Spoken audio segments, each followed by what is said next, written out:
கர்த்தருக்கு ஸ்தோத்திரம். கர்த்தராகிய இயேசு கிறிஸ்துவின் இன்ப நாமத்தில் இனிய வாழ்த்துக்கள். இன்றைய தியானத்திற்காக ஜெபித்த பொழுது தேவன் தந்த வசனம் ஏசாயா தீர்க்கதரிசியின் புஸ்தகம் 9ஆம் அதிகாரம் 6ஆம் வசனம். நமக்கு ஒரு பாலகன் பிறந்தார், நமக்கு ஒரு குமாரன் கொடுக்கப்பட்டார். கர்த்தத்துவம் அவர் தோளின் மேல் இருக்கும். அவர் நாமம் அதிசயமானவர், ஆலோசனை கர்த்தா, வல்லமையுள்ள தேவன், நித்திய பிதா, சமாதான பிரபு எனப்படும். நம்முடைய கர்த்தராகிய இயேசு கிறிஸ்து சமாதான பிரபுவாக இந்த உலகத்திலே பிறந்தார். அவர் தேவனுக்கும் மனிதனுக்கும் சமாதானத்தை உண்டு பண்ணினார். மனிதனுக்கு இந்த உலகத்திலும் சமாதானத்தை உண்டு பண்ணினார். ஆகவே தான் ஏசாயா தீர்க்கதரிசியின் மூலமாக அவருடைய நாமம் சமாதான பிரபு என்று வெளிப்படுத்தப்பட்டிருக்கிறது.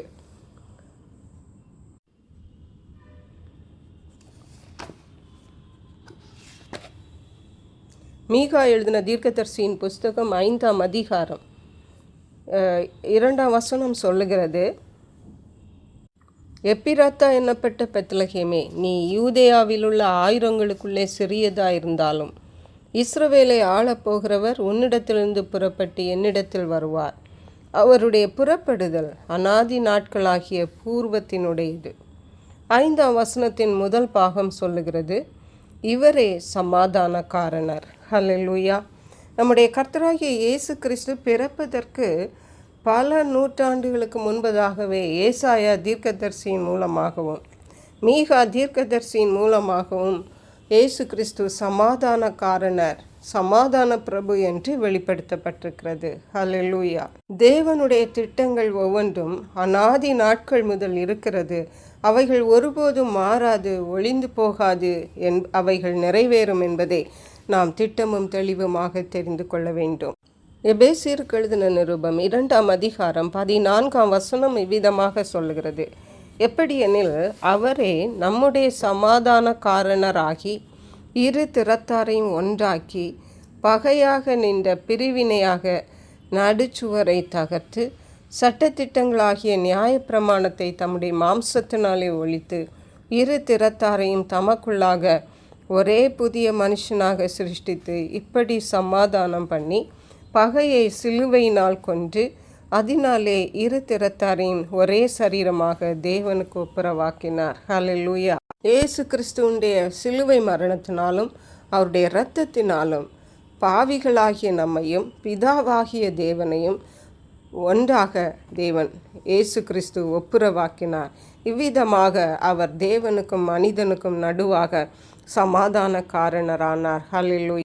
இரண்டாவதாக பார்க்கும் பொழுது யோவான் எழுதின சுவிசேஷம் 14ஆம் அதிகாரம் 7ஆம் வசனம் சொல்லுகிறது, சமாதானத்தை உங்களுக்கு வைத்து போகிறேன், என்னுடைய சமாதானத்தையே உங்களுக்கு கொடுக்கிறேன். உலகம் கொடுக்கிற பிரகாரம் நான் உங்களுக்கு கொடுக்கிறதில்லை. உங்கள் இருதயம் கலங்காமலும் பயப்படாமலும் இருப்பதாக. இந்த உலகத்திலே நாம் வாங்கக்கூடாத ஒரு காரியம் சமாதானம்.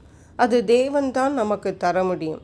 கர்த்தராகிய இயேசு கிறிஸ்து சொன்னார், இந்த உலகத்தினால் உங்களுக்கு கொடுக்கக்கூடாததும் இந்த உலகத்தினால் உங்களிடத்திலிருந்து எடுத்துக்கொள்ளக்கூடாததுமான மெய்யான சமாதானத்தை நான் உங்களுக்கு கொடுக்கிறேன் என்றார். ஆகவே நீங்கள் கலங்கவும் வேண்டாம், பயப்பட வேண்டாம். இதுதான் இயேசு கிறிஸ்துவனுடைய சமாதான பிரபு என்ற நாமத்தின் அர்த்தம். ஹல்லேலூயா. மத்தேயு எழுதின சுவிசேஷம் 5ஆம் அதிகாரம் 5ஆம் வசனம் சொல்லுகிறது, சமாதானம் பண்ணுகிறவர்கள் பாக்கியவான்கள், அவர்கள் தேவனுடைய புத்திரர் எனப்படுவார்கள்.